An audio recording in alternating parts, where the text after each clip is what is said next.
मामा मुझे भूख लगी है।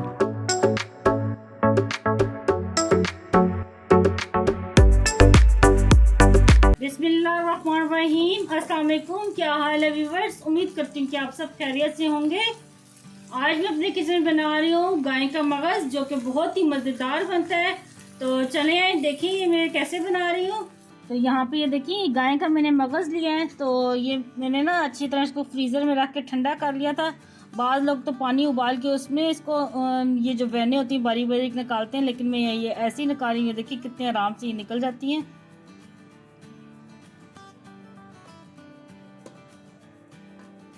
ये देखें ये साथ मैंने साफ करके भी थोड़ा सा रखा हुआ है। तो यहाँ पे मैंने पानी उबालने के लिए रख दिया था। ये देखिए अच्छी तरह पानी उबल गया है। तो अब ये जो मैंने मगज़ साफ किया ये मैं इसके अंदर डाल दूंगी। ये देखिए सारा मैंने डाल दिया और सिर्फ 2 मिनट के लिए इसमें उबालेंगे हम। और ये देखें 2 मिनट हो गए हैं तो मैं चूल्हा बंद कर दूंगी। तो ये उबल गया। और मगज़ उबालना इसलिए ज़रूरी है क्योंकि जो इसमें स्मेल आ रही होती है ना मगज़ की, वो दूर हो जाती है। तो आप लोग लाजमी उबाल के फिर बनाना। फिर कुछ लोग कहते हैं ना कि मगज़ की स्मेल आ रही है तो हम नहीं खाएंगे, तो वो लोग भी फिर खाएंगे जब उबाल के पकाएंगे। तो चलिए अब मैं इसे छान लूँगी। तो चलिए यहाँ पे हम मसाला तैयार करते हैं। मैंने चूल्हे पर फ्राई पैन रख दिया है और इसमें 5 से 6 खाने के चम्मच ऑयल के डालेंगे। और यहाँ पे मेरे पास ये 5 अदद प्याज थी चॉप की हुई, ये डालेंगे। बिस्मिल्लाहिर्रहमानिर्रहीम।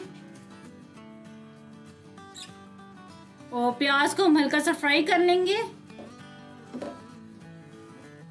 1 चाय का चम्मच अब इसमें डालेंगे अदरक लहसुन का पेस्ट। प्याज को देखिए हमने ब्राउन बिल्कुल भी नहीं किया, हल्का से सौते किया है। और 1 मिनट लगाएंगे इसको भी भूनने को। तो ये देखें अदरक लहसुन हो गया फ्राई। तो अब इसमें डालेंगे चॉप की टमाटर और हरी मिर्ची। यहाँ पे मैंने 4 अदद टमाटर लिए थे और 4 ही मैंने हरी मिर्ची ली थी, इनको चॉप कर लिया। और अब ये डाल रहे हैं और हल्का सा भी इन्हें फ्राई करेंगे हम। और यहाँ पे देखिए टमाटर और हरी मिर्चों को भी मैंने फ्राई कर लिया। तकरीबन 2 मिनट हो गए फ्राई करते हैं। तो अब इसमें हम डालेंगे मसाले। आधा चाय का चम्मच डालेंगे धनिया पाउडर, आधा चाय का चम्मच डालेंगे हल्दी पाउडर और 1 चाय का चम्मच डालेंगे पिसी हुई मिर्च। और साथ के साथ हम मिलाते भी जाएंगे। नमक डालेंगे हस्बे ज़ायक़ा।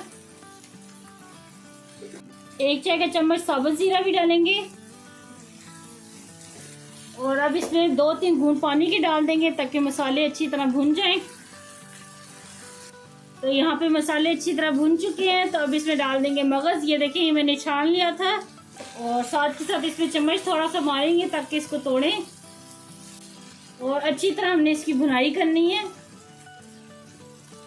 तो लीजिए मगज़ को अच्छी तरह भून लिया है। तो बिल्कुल तैयार है, चूल्हा भी बंद कर दिया है मैंने।